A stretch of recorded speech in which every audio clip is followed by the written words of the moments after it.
Good evening. Welcome to Inside City Hall for Monday, August 18th, 2025. I'm Errol Lewis. The number of victims in yesterday's mass shooting at a Brooklyn hookah lounge has risen. Mayor Adams says an additional 2 gunshot victims walked into local hospitals with injuries, bringing the total now to 3 dead and 11 injured. The police commissioner says that there were 4 shooters in total. 2 are now dead, 2 are still at large. New York One's Olivia Leach has the latest in the investigation. That's tonight's top story. This is a beautiful neighborhood and always has been. But this kind of behavior I never saw in my life. Neighbors here on Franklin Avenue in Crown Heights are worried about their safety after Sunday's deadly shooting. I am really scared because for what's happened there, you know, but before that, the community was very quietly living, you know, and then it's the 3rd time something happened over here. Now I feel very scared. Police say multiple gunmen opened fire inside the Taste of the City lounge early Sunday morning, killing 27-year-old Amadou Diallo of Manhattan. Now some in this community want to see the lounge shut down. It's no good for this neighborhood. Look how much people died.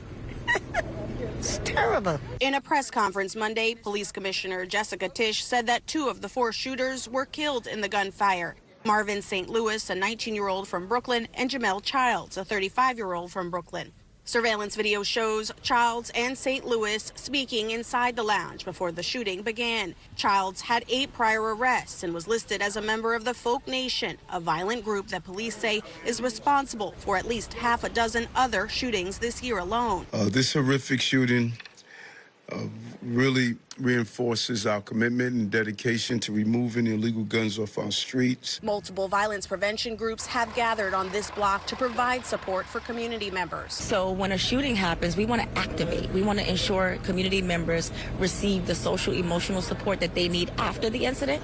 But we also want to denounce the gun violence, right? We want to let our communities know it's not normal. Police continue to work to identify the 2 other shooters who are still on the run. As you heard, Mayor Adams says this shooting has reinforced the city's push to remove illegal guns from city streets. In Crown Heights, Olivia Leach, New York One. That deadly mass shooting has become an issue on the campaign trail in the race for City Hall. Mayor Adams today faced questions over his public safety record, and Zohran Mamdani continued to face scrutiny over his past efforts to decriminalize prostitution. Our Ayanna Harry joins me now with the latest from the campaign trail. Good evening. Good evening, Errol. In the wake of that mass shooting in Crown Heights and also 2 shootings involving off-duty officers from over the weekend, one question dominated the race for mayor today. What will it take for New Yorkers to both feel and be safer? This is not a perception of crime that Eric Adams talks about and Jessica Tisch. This is an explosion of crime. Public safety in the spotlight in the race for mayor after several shootings across the city over the weekend, including a deadly mass shooting inside a Crown Heights nightclub where 14 people were hurt and 3 died. Just a horrific shooting. Monday, the mayor defended his record on violent crime. This horrific shooting really reinforces our commitment and dedication to removing illegal guns off our streets. Republican City Hall contender Curtis Sliwa claimed nightlife enforcement across the city has become too relaxed under Mayor Adams. I know for a fact that there are clubs now who act with impunity. Also Monday, I don't think any New Yorker thinks crime is down.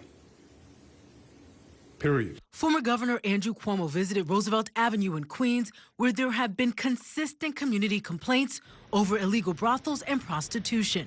After his visit, Cuomo criticized the Democratic nominee in the race, Zohran Mamdani, over his efforts in the state assembly to decriminalize sex work. Zohran Mamdani is a co-sponsor of the measure to legalize prostitution. In recent days, Mamdani has taken heat over his past comments. Our streets are not dirty because of sex workers. We cleaned up prostitution in the city. We're not trying to go backwards. Pressed on the issue Sunday, Mamdani tried to steer the conversation back to a key message of his campaign, affordability. My focus on this campaign has long been to make this city one that every New Yorker can afford, where they are safe and where they live a life of dignity.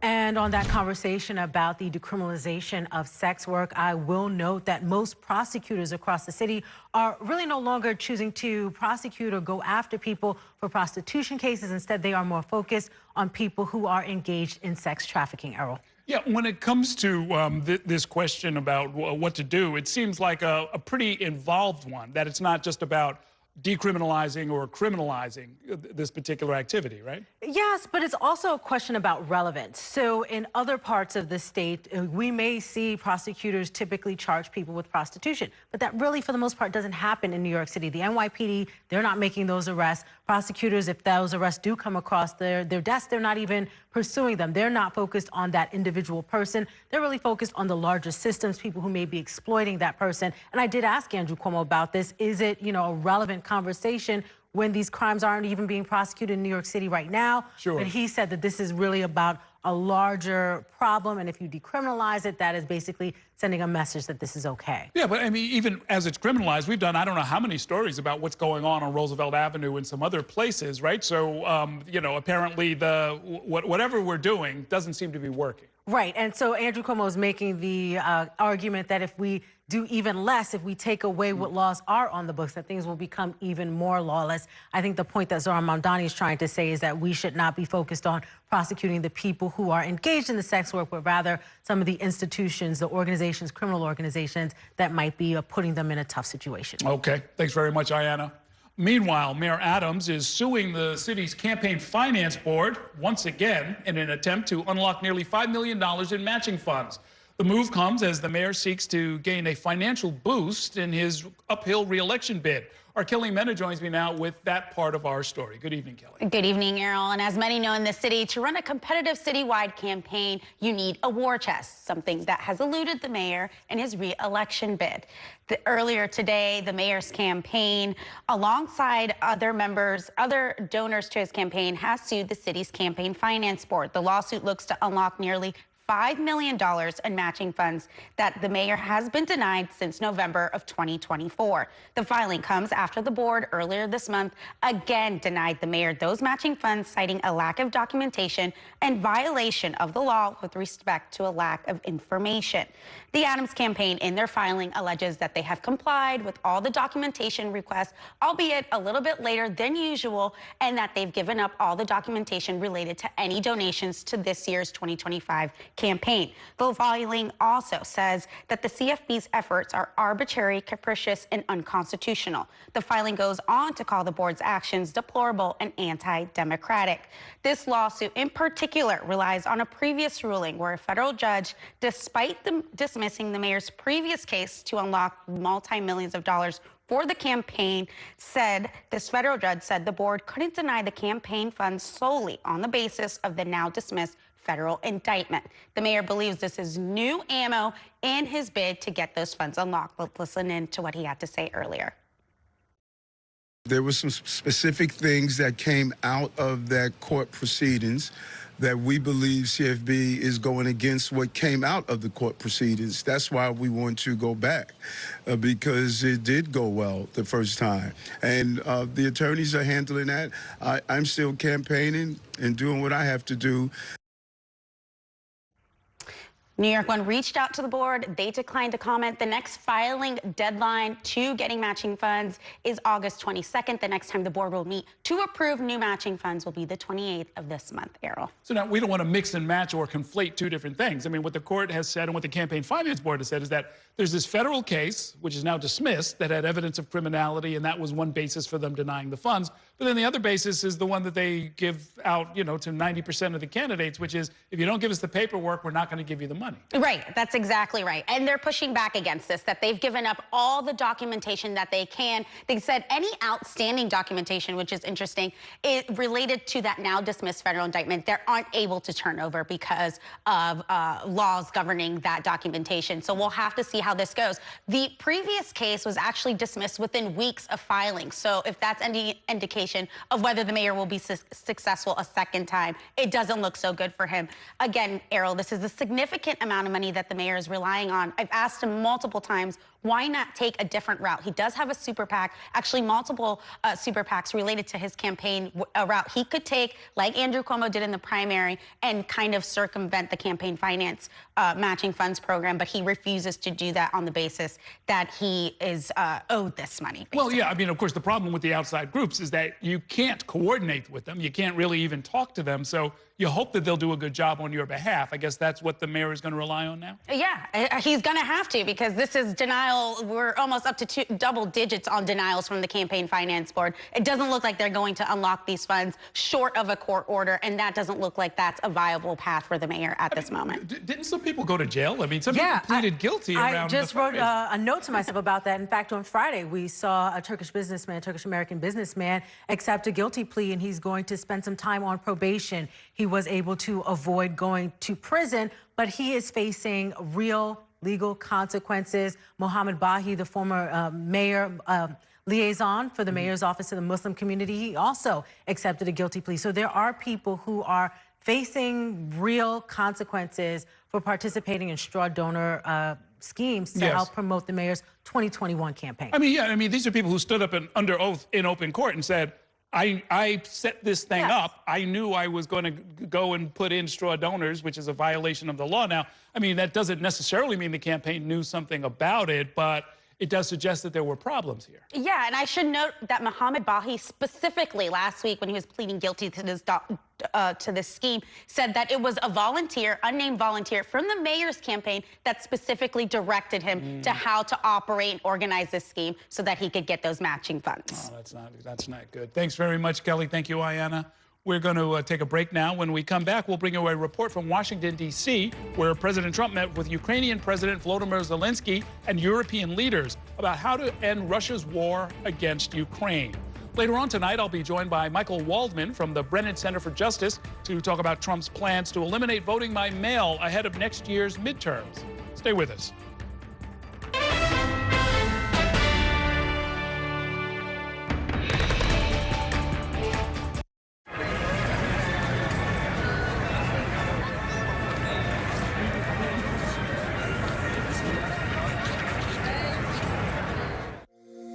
Every day tells a new story. At Mornings on One, we're dedicated to bringing you the stories that matter most to start your day, with in-depth coverage of the day's developing news. I'm Pat Kernan. Here are the stories we're following this morning. And weather updates every 10 minutes. Some morning sunshine possible, clouds take over. It's our responsibility to get you the information you need before you head out the door. Mornings on One, weekdays starting at 6 on the Spectrum News app. Free for Spectrum customers.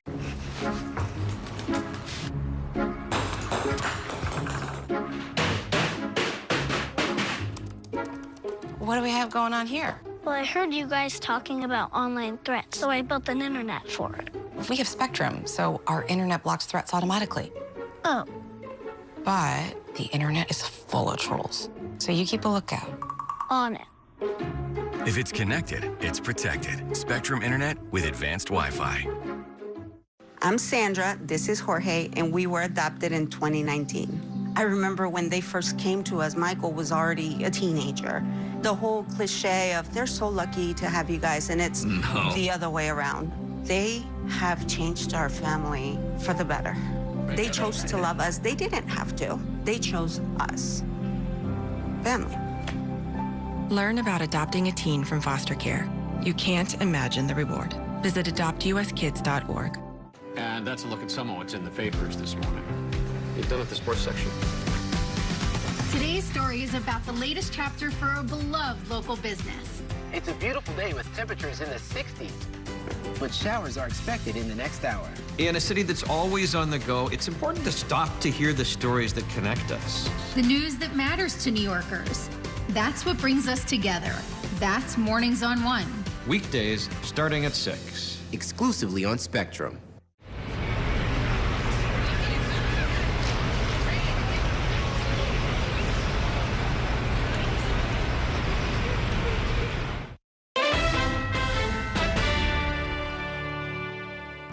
Welcome back to Inside City Hall. An extraordinary meeting took place at the White House today. Ukraine's president and European leaders sat down with President Donald Trump to seek a path to end Russia's deadly war on Ukraine. The gathering is a follow-up to President Trump's summit with Russia's leader just last Friday. Ruben Jones in our Washington, D.C. bureau joins me now with the latest on this. Good evening, Ruben. Errol, good to see you. Just an incredibly rare scene here at the White House today, with many European leaders gathering with President Trump and Ukrainian President Vladimir Zelensky. And this was such a different look and feel than that often tense, awkward, and comfortable and very heated meeting between Zelensky and Trump back in February. This was anything but that. Hello, everybody. The unprecedented White House meeting Monday of 7 European leaders, Ukraine President Vladimir Zelensky, and President Donald Trump was hastily arranged over the weekend, following President Trump's summit with Russian leader Vladimir Putin on Friday. This meeting, an effort by the European leaders to support Zelensky as he faces difficult negotiations with President Trump about Ukraine's future. And we're really honored you guys came over. I mean, these are the heads of major countries and respected all over Europe. I think that we had very good conversation with President Trump. Very good. Unlike Zelensky's disastrous meeting with President Trump at the White House in February, which featured a near shouting match, Monday's sit-down appeared far more cordial. President Trump gave a warm welcome to Zelensky, who came dressed in a suit instead of his usual military attire. The two then met to discuss President Trump's negotiations with Putin. Then they joined with the European leaders, and it was there that a key difference with President Trump emerged. The leaders of Germany and France said the next step should be a ceasefire between Russia and Ukraine. It's a position that President Trump held but abandoned after meeting with Putin, who wants the fighting to continue. We all would like to see a ceasefire, the latest from the next meeting on. I can't imagine that the next meeting would take place without a ceasefire. So let's work on that, and let's try to put pressure on Russia. Another key issue involves security guarantees for Ukraine. What that might involve is not clear, but President Trump did not rule out the possibility of U.S. troops. When it comes to security, there's going to be a lot of help. It's going to be good. They are first line of defense because they're there. They're Europe. But we're going to help them out also. We spoke about it, and we will speak more about security guarantees. This is very important that the United States gives such strong signal. President Trump pushed for a future meeting with Zelensky, Putin, and potentially himself.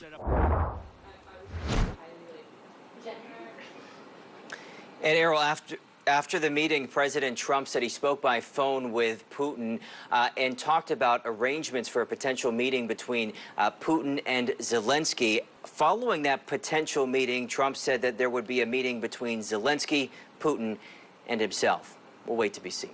And so, Ruben, there's been a little bit of goalpost shifting along the way, right? I mean, we'd heard from President Trump that if there was no ceasefire, there would be serious consequences.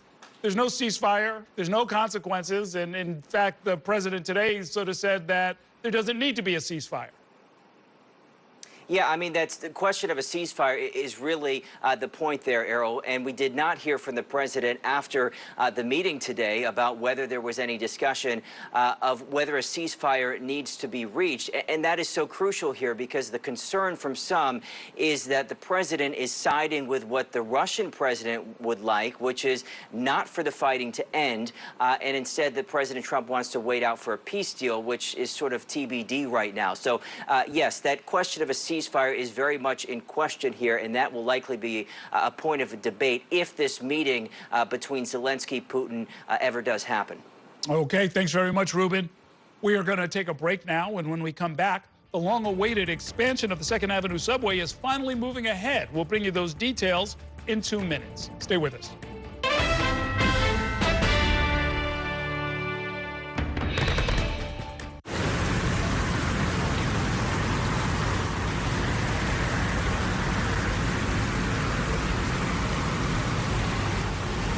This election year is all about New York City. There are 51 council seats up for grabs, races for our next city comptroller and the next public advocate. Plus, an unprecedented race for mayor. That puts the power in your hands to decide who will run our city. Our team of political experts will be covering every angle of this election to keep you informed on how it could affect you, so you can feel confident with your decision at the polls. Stay with Spectrum News New York 1 for Decision 2025, exclusively on Spectrum. We chose Spectrum Business because every second matters in our operation. We need a network that can move as quickly as we need to. We are a takeout restaurant, half our business is online. So we needed something dependable, reliable, with great service. The state-of-the-art facility depends on a state-of-the-art network to support classroom engagement. Join the network made for business with solutions made for every size. Visit spectrum.com/made-for-business to get started. Mom was always organized, but she started forgetting to pay her bills on time. And she'd buy the same gifts over and over. Telling the girls about my Alzheimer's diagnosis was really hard. At first, we had our cries, but then we were like, okay, let's make a plan. Early detection gave us time to adapt together. It's so important for you to think about what you can do and making the most of what you have. If you or your family are noticing changes, it could be Alzheimer's. Talk about seeing a doctor together. From my time growing up in Queens watching New York 1 to my time reporting here, I've seen how quickly a story can change. At News All Day, we bring you the news as it's happening, from around the boroughs to local government to your neighborhood. Because our city never stops moving. 3, 2, 1. Hi, I'm Shannon Ferry with the day's developing stories. But first, stay up to date and informed with News All Day, weekdays from noon to 4.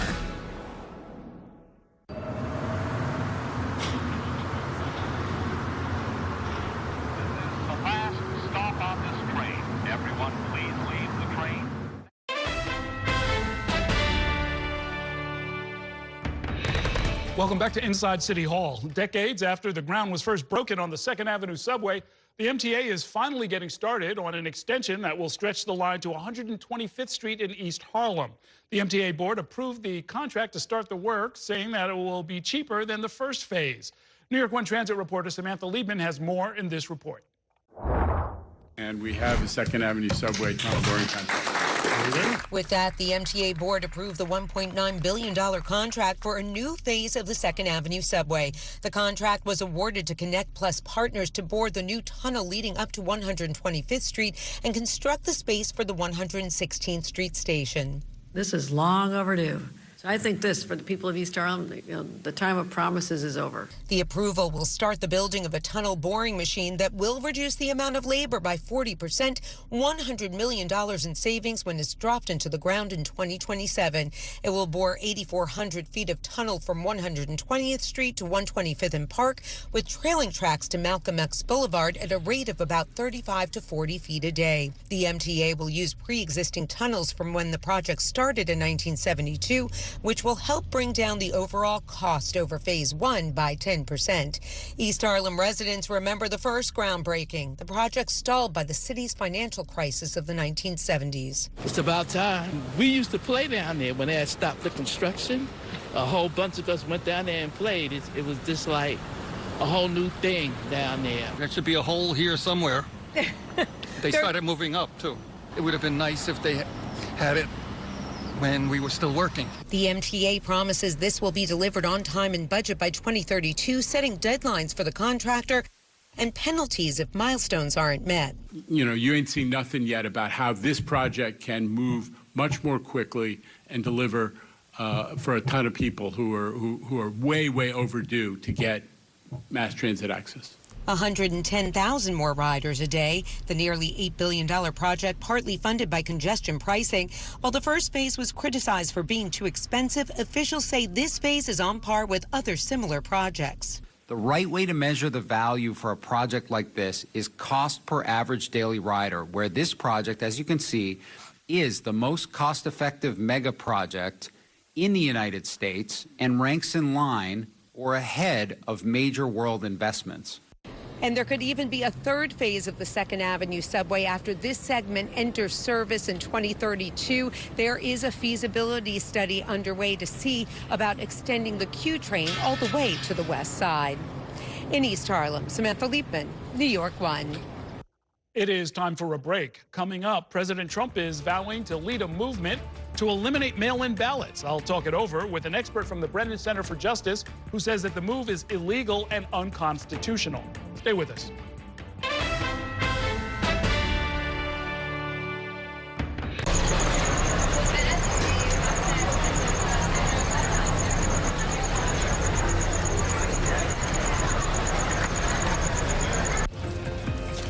My time at New York 1 has shown me that in the city that never sleeps, the news never stops.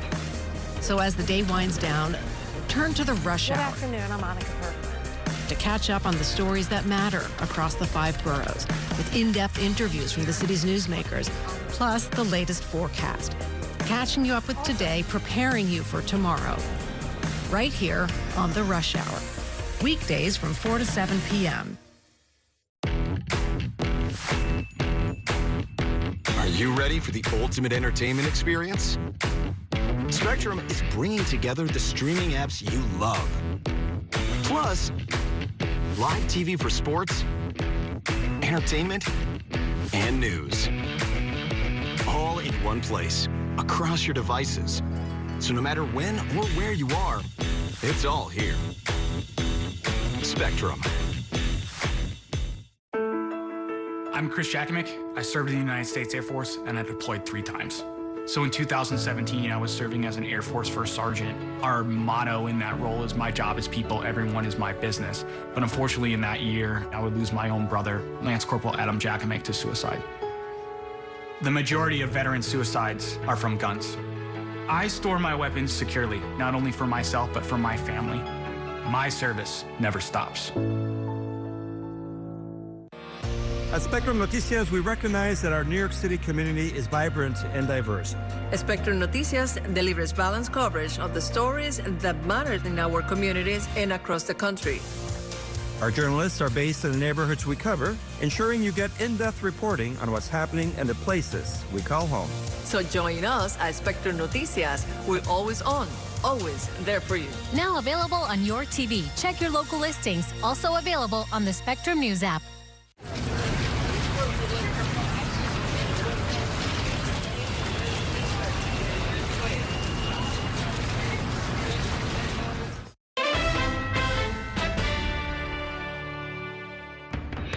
Welcome back to Inside City Hall. President Donald Trump is vowing to end the use of mail-in ballots ahead of the 2026 midterm elections. In a lengthy post on Truth Social, the president wrote, quote, "Elections can never be honest with mail-in ballots/voting, and everybody, in particular the Democrats, know this." The president has often claimed without proof that mail-in ballots lead to voter fraud. Trump also says that he is in the process of drafting an executive order to ban the use of these voting systems. This comes as the president has pressured some states to redraw congressional district lines in order to give Republicans an edge in the midterms next year. Joining me now to talk through the issues here is Michael Waldman. He's the president of the Brennan Center for Justice at the NYU School of Law and a constitutional law scholar. Welcome back to the program. Great to see you. Great to be with you. Let's start with the Constitution. The power to control elections generally resides with the states, right? Absolutely. The Constitution gives the states the power to control elections. It gives Congress a role, too, if it wants to pass national legislation. Presidents, however, have no role. Presidents do not get to control the elections. They don't have a whole lot to do with it. So it's an entire misstatement, if not misreading, of what the law and the Constitution says. This executive order, if it comes out, is flagrantly illegal already. The federal government can, though, direct funding and provide other incentives, right? I remember the Help America Vote Act after the debacle of the 2000 election was intended to sort of help states and localities upgrade their systems and so forth. Yes, some money goes to states when they had to convert to electronic voting machines and other things like that. But again, the elections clause of the Constitution, as it's known, really gives that power to states. And that turns out in this instance to be a good thing because these state and local officials, these election officials, they're generally trying to do the right thing, and they have the ability to stand up to this kind of thing. So it won't be done by executive order, if I understand you right, but because he specifically, the president said the Republican Party is going to lead the charge on this, it's conceivable that Republican officials at the state level, in state houses, in the governor's mansions, could in fact start to change some of the laws locally. Well, he says he's going to lead a movement, but about a third of all Americans right now use vote by mail. It's popular, it's safe, it's secure, and a lot of Republicans in the past have said, hey, wait a minute, we want to use this too. We want to use early voting. We don't want to stop our voters from voting. I think it's best to understand this all as part of a rather aggressive power grab by Trump, an effort over the course of the whole administration, a drive to undermine the 2026 election that we're starting to see play out here. To me, the most alarming thing in this social media post is not so much the executive order, which courts have already struck down an executive order he tried to do on voting, but where he said, oh, the states are just my agent in counting the votes. Again, that would make the framers of the Constitution's powdered wigs stand on end. So I don't know that there are going to be unanimous cheers for this among actual states and actual Republican politicians. Yeah, I mean, politically, I was wondering where this is coming from, because I thought seniors who tend to vote Republican, rural Americans who tend to vote Republican, really benefited from voting by mail. You know, a lot of it is a conspiracy theory. A lot of it is his attempt, not so much with the specifics of this thing or that, but to take control of the whole thing. The other day, he met with Vladimir Putin, who said, President Trump bragged about this. He said, oh, you can't have honest elections with vote by mail, said Putin. Trump cited this with gusto and pride because, you know, who else would be a good guide to honest elections than Vladimir Putin? I think it's more about power than actual worries about the elections. Yeah, and for those who weren't aware, Putin has rigged many elections, killed off his opponents and so forth, and is in effect a dictator. You wouldn't want to be near a window on a high floor of a building if you were one of his opponents. That's right. There was this collateral attack on the use of voting machines. What's that all about? Well, again, it's a lot more nonsense, and this was part of what he tried to do with his earlier executive order. If you remember, in 2020, there were a lot of wild claims that voting machines had flipped votes and that voting machines were somehow magically rigged to elect Joe Biden, but also Republican members of Congress. Just today, there was a legal settlement in a defamation case by one of the voting machine companies because this stuff is just nonsense. And what it appears they want to do is to try to decertify these voting machines all over the country, which would sow chaos and would be part of making people think there's something wrong with the elections. It all goes back to this idea that they're peddling, that there's lots and lots of non-citizens voting, that somehow the elections are not safe and secure. And it comes at a time, very alarmingly, when there are federal troops and masked ICE agents patrolling the streets of Washington, D.C. You even had ICE go stand with weapons in front of a Democratic Party event in California on redistricting.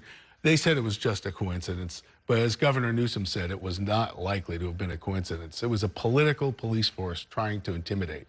Is it possible that local officials, including Republicans, might see this as an attack on how they got into power? An attack on how they stay in power and basically are doing their jobs.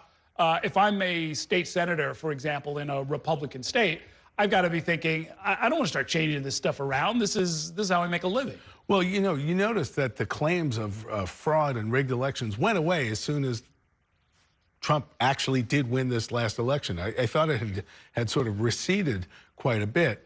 The most important people in all of this are the election officials. These are not the big glamour jobs. They have the thankless task of running these elections. They're Republicans and they're Democrats, and they face threats of violence, intimidation. A lot of them want to leave their jobs. And I think that it's really incumbent on the other politicians in these states, Republicans and Democrats, not to push these conspiracy theories, not to try to rig things, but to let the elections happen. And as you said, the redistricting fight that is unfolding right now is another part of this effort to really affect, to tilt the election. Yeah, I mean, it seems like in some ways an uphill battle, if not a fool's errand, because the pattern, which holds going back decades at this point, is that the president's party loses seats in the legislature in the off-year election, which is what we're going to have next year. That's generally speaking the law of political gravity. Is people tend to punish whoever the party is that controls the White House. And if you're in the White House, you might want to try to change the rules a bit to make that less likely to happen.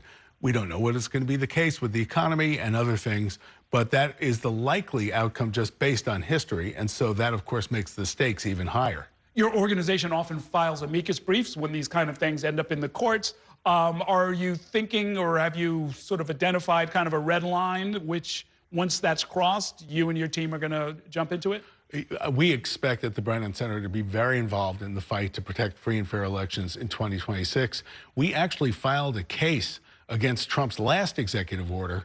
That was one where he purported to require everybody to produce a passport, not even a birth certificate, a passport to be able to register to vote. Also to order the states under that executive order to turn over their voter records to DOJ, because what could go wrong with that? Wow. And other things like that. We went to court and actually got an injunction. So I know that we will be part of a legal effort. I don't know what we're going to have to do. But as you know, judges all across the country, appointed by presidents of both parties, have been very strong this year in standing up and saying no. They don't really mean all that much. It's like a malevolent press release. This one could be something like that, but the drive that it reflects to try to undermine the election, again with troops marching around Washington, D.C., that is chilling and extreme, and I would say verging on authoritarian. Okay. We're going to leave it there for now. Michael Waldman, thanks so much for coming by. Great talking with you. Thank you. We're going to take a break now, and when we come back, I'll turn back to the race for mayor when I'm joined by two top consultants. Stay with us.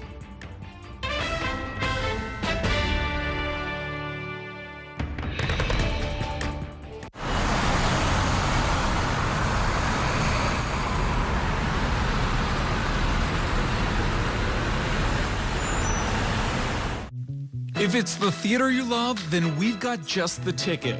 On Stage is your all-access pass to Broadway, off-Broadway, and the best live entertainment in the city. The interviews and backstage exclusives. All that's made On Stage the go-to source for entertainment for over 20 years. Join us every Saturday and Sunday at 7:30 p.m. for On Stage. Also available on the Spectrum News app. I'll see you at the theater, exclusively on Spectrum. I'm kind of a deal hunter. I like to make sure we got the best deal. We used a Spectrum savings calculator before. I learned that since we're existing Spectrum Internet customers, we get a mobile line for a year. Having a line for a year would be amazing. I looked at you and I said, how is the savings so substantial? Switch and save with one mobile line included with your internet service. Backed by the Spectrum commitment to keep you connected. I'm an ex-drug dealer, and I'll be your sub today.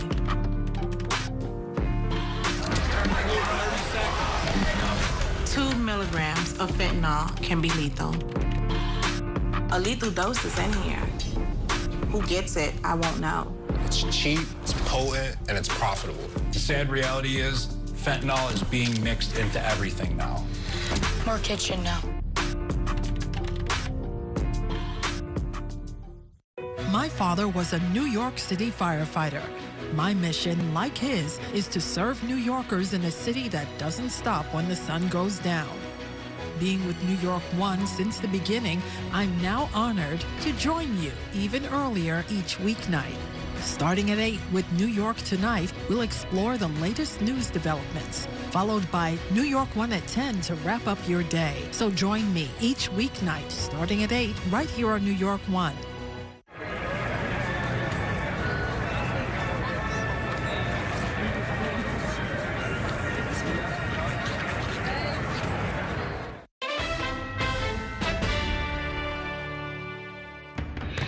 Welcome back to Inside City Hall. We just heard from a member of the Brennan Center for Justice about how President Donald Trump's efforts to stop the use of mail-in ballots may be unconstitutional. Joining me now to talk about that and much more are the members of this week's Consultants Corner. We have Democratic consultant Tara Martin with us and political consultant and state Republican committeewoman Cherie Murray. Thank you both for being here. Good to see you. Thank you. I want to ask about this mail-in ballots question from a New York perspective. Is it your impression, both of you, that one party or the other is advantaged or disadvantaged by the use of mail-in ballots? I mean, I don't think so. I think the president just wants to eliminate that process. We saw what happened in 2020 during the pandemic, how there was an excessive use of ballots mailed. And in some cases, you have deceased, multiple ballots going to the same household, perhaps for the same person. And so he just wants to tighten up our elections and make sure that they're free and fair. A constitutional question about whether or not it's the president who can do that, even if you do think it's a good idea, I think is going to be sort of the first hurdle you have to get over, right? That is it's the essential hurdle, right? Ultimately, the president does not get to decide or control how states run their elections. The Constitution is very clear about that. Each state has their own laws and election laws that also govern on that issue, so it's null and void. Right. This is just another attempt from this administration to overreach and continue to do the voter suppression tactics that they have been made famous for. And whether it's this issue here, whether it's what the redistricting that's happening in Texas and Indiana, what coming from the White House's instructions, ultimately, this president does not value the rule of law. He does not value the relationships between states and the federal government. And this is just another opportunity for him to overreach. But the law is clear. It does not need to be reinterpreted here. And more importantly, it's not going to happen. Do you think Democrats or Republicans get an advantage in New York one way or the other around our voting system? In my experience, I haven't seen one party kind of leverage it more than another party, so to speak. I think smart candidates, when they're putting together their GOTV and their overall field programs, they're always thinking about the absentee ballot act. Because there are some people who vote absentee regardless. They were voting absentee before COVID happened. They've been voting absentee post-COVID, right? So if you're a candidate and you're doing direct targeting, you're going to make sure that those consistent voters who vote in that way are educated about how to continue to vote that way. I think smart candidates who know how to do that and spend money on those real programs, that's what decides wins. Yeah. There's been an update in the law too, right? Like the New York state law says that once you have asked for an absentee ballot, that you can no longer vote via a scannable ballot. So it just offers that voter one opportunity to vote. And I think that's the underlying issue of what the president is trying to get to. He just wants to have everyone to have the opportunity to vote. I don't see it as voter suppression. I see it as ensuring that we all have an opportunity to vote. I think New York State has done a tremendous job in expanding our electorate, creating different vehicles and opportunities for people to vote. And a lot of that is through the leadership of, obviously, Governor Hochul, the chairs of the election laws committees in the Senate and the Assembly as well, who really made a commitment to make sure that we are not creating barriers for people to have access to vote. What the president is attempting to do is to take away one of the primary barriers that are available to many people who have used it traditionally. That is literally the definition of voter suppression. Well, we got to. I mean, we'll get a sense of who he's actually aiming it at. I know in New York, ever since we got early voting, it almost takes absentee voting and vote by mail off the table. Meaning you've got 10 days to do it. So if you're really not going to be around for any of the 10 days, then yes, that's why we have absentee ballot, and we always did. Let's move on, though. I see the candidates for mayor are migrating back to public safety messaging. Absolutely. All of the candidates. I thought we established in the primary that voters were more concerned about affordability. And by the last, I mean, in the primary this year, in the general election last year, everybody said affordability is the issue. Why are the candidates going back to public safety? Errol, the last time we were here, we spoke about this very issue, and I said crime is on the ballot, and crime is on the ballot. You know, affordability is definitely important, but safety trumps affordability when you're talking about the life of human beings, right? And we need to value that. we're seeing it become a pivotal issue because it is a pivotal issue. We just had a mass shooting in Midtown Manhattan. We had a mass shooting Sunday morning.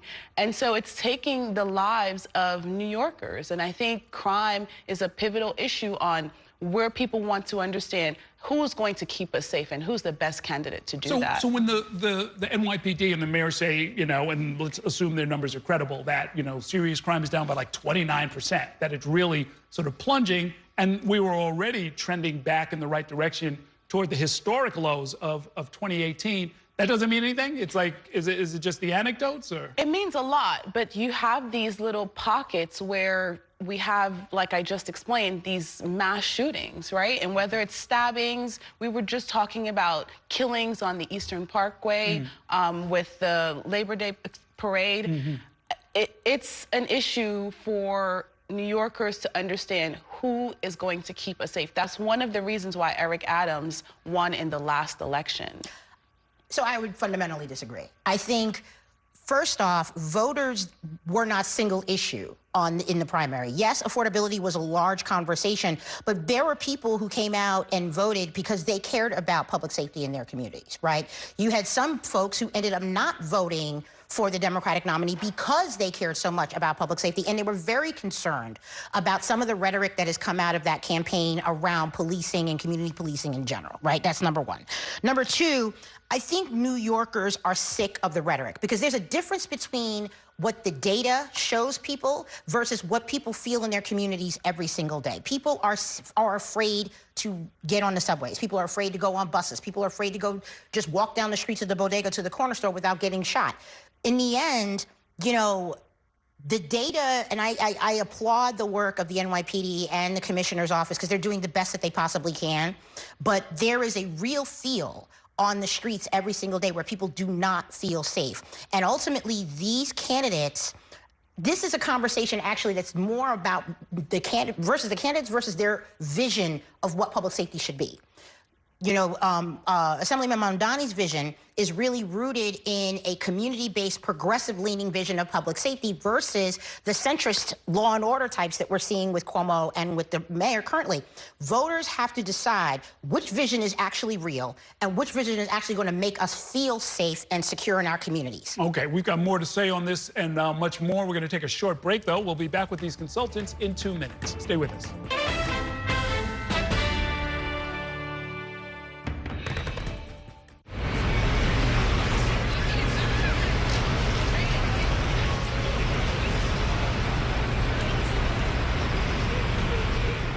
As native New Yorkers, the weekend team at New York One is here to be a voice for your community. Our focus is to uphold the journalistic principles our network was built on. Using our years of local reporting experience to take on important issues across the 5 boroughs.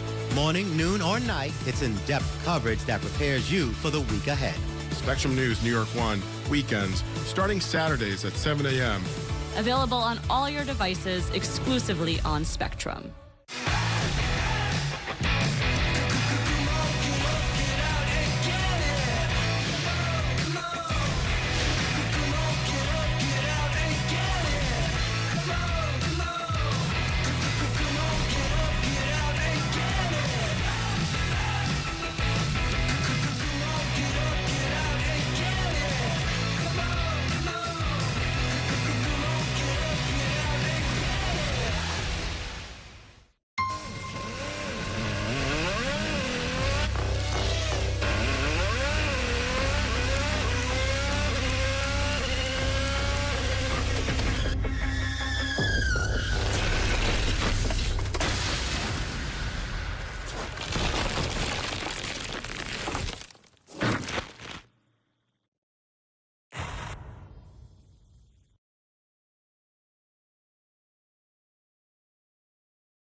Every day tells a new story. At Mornings on One, we're dedicated to bringing you the stories that matter most to start your day. With in-depth coverage of the day's developing news. I'm Pat Kernan. Here are the stories we're following this morning. And weather updates every 10 minutes. Some morning sunshine possible, clouds take over. It's our responsibility to get you the information you need before you head out the door. Mornings on One, weekdays starting at 6 on the Spectrum News app. Free for Spectrum customers.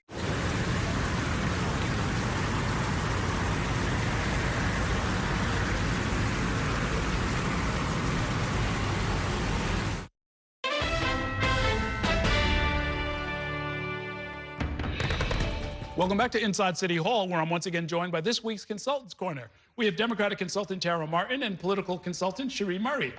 There's a question, I don't know if you put it in the same category as public safety, but the question of prostitution, or what some are calling sex workers, which encompasses a wide range of exploitation, human trafficking, and other kinds of problems, has been an issue, is being talked about on the campaign trail. They're trying to, I guess, to go back to something Mamdani said, where he signed on to one of these bills to try and decriminalize it.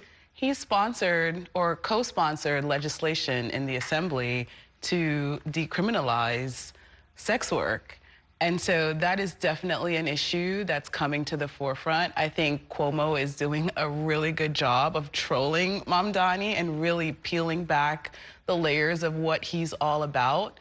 But to your query, I think that, you know, it's ironic that a lot of the sex work that we're seeing, we saw the task force go into AOC's district on Roosevelt Avenue, and for her to be the DSA darling, she's not taking care of home. She did endorse Mamdani, and so it just shows you that, you know, the company that you keep is, in this case, one to be wary of. So, they call it the oldest profession for a living, for a real reason, right? And ultimately, like, we have to begin to look at sex and the economy of sex very differently, right? Ultimately, I think, you know, what Andrew Cuomo is doing in terms of really highlighting Assemblymember Mamdani's history on this issue in terms of supporting legislation, it's really an opportunity for him to talk about how out of touch Mamdani is with everyday moderate New Yorkers. And he's trying to paint him as, you know, the issue is about his judgment. His judgment is not there to lead a city like New York.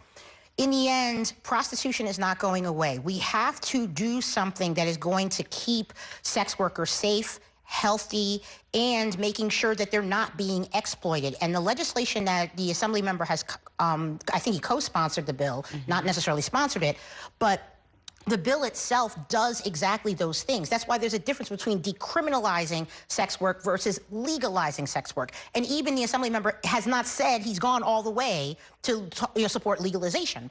There has to be a way that we begin to talk about sex in a different way, and that we are keeping people safe, because the current criminal justice system, as it relates to prosecuting prostitutes, it doesn't work. If you go after, you know, the prostitutes versus, and you're not really, you know, prosecuting the Johns, well, you know, you're not stopping the economy from going. This is one of these things where you have to really get into the nitty-gritty of what programs are there, what diversion programs, what assistance programs, where are the social workers, what kind of alternatives you're going to have there, because there is no greater friend to a sex trafficker than a decriminalized environment in which they can do human smuggling, they can have underage people involved, which is basically statutory rape, and all kinds of other very serious crimes, right? Even without decriminalizing the law right now, that's still all happening. All those things are happening now. Yeah. And yes, nobody's debating that there aren't any services out there to support folks who are in this space who need, you know, particularly on the issue of public health, being safe.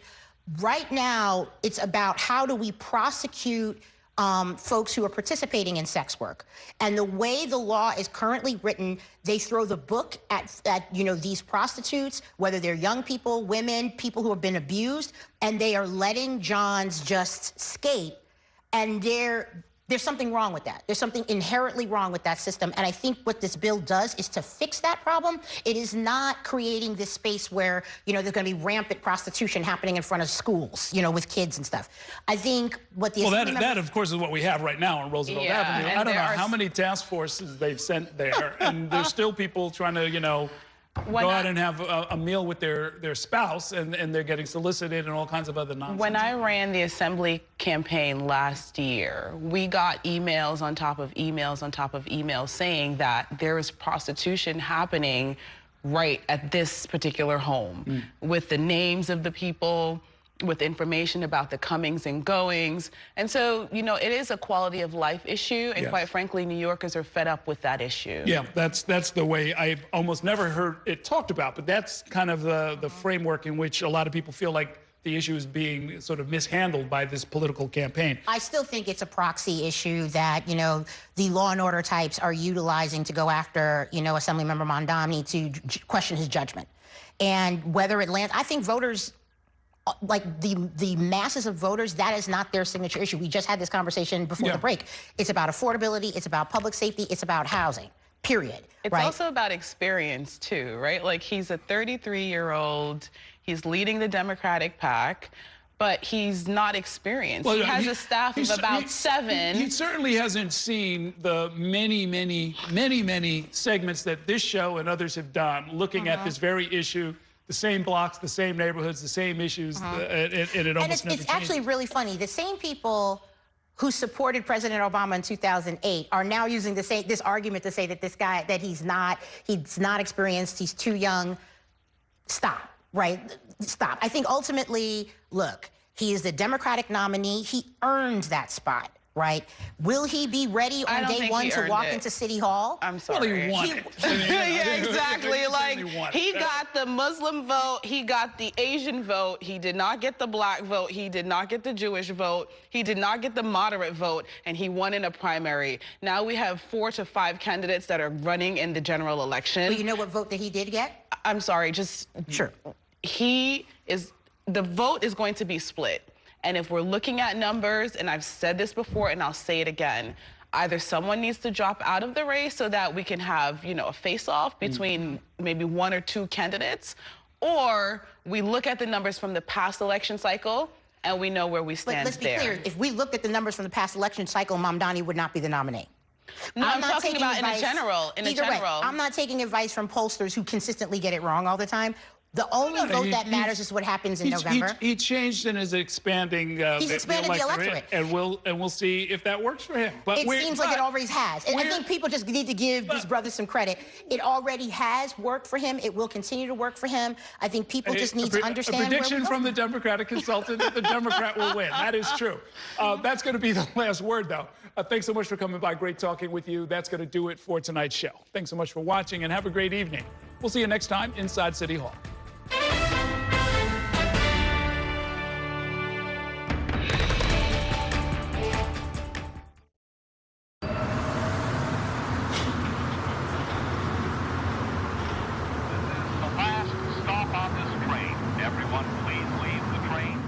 And that's a look at some of what's in the papers this morning. You've done at the sports section. Today's story is about the latest chapter for a beloved local business. It's a beautiful day with temperatures in the 60s, but showers are expected in the next hour. In a city that's always on the go, it's important to stop to hear the stories that connect us. The news that matters to New Yorkers. That's what brings us together. That's Mornings on One. Weekdays starting at 6. Exclusively on Spectrum. We chose Spectrum Business because every second matters in our operation. We need a network that can move as quickly as we need to. We've built some clientele that are not local, and live streaming is the way we connect. We are a takeout restaurant. You order your food online, half our business is online. So we needed something dependable, reliable, with great service. The state-of-the-art facility depends upon having a state-of-the-art network to support classroom engagement. When we had our grand opening, we needed to be able to operate from day one with ease. Join the network made for business, with solutions made for every size. Visit spectrum.com/made for business to get started. This election year is all about New York City. There are 51 council seats up for grabs, races for our next city comptroller and the next public advocate. Plus, an unprecedented race for mayor. That puts the power in your hands to decide who will run our city. Our team of political experts will be covering every angle of this election to keep you informed on how it could affect you, so you can feel confident with your decision at the polls. Stay with Spectrum News New York 1 for Decision 2025, exclusively on Spectrum.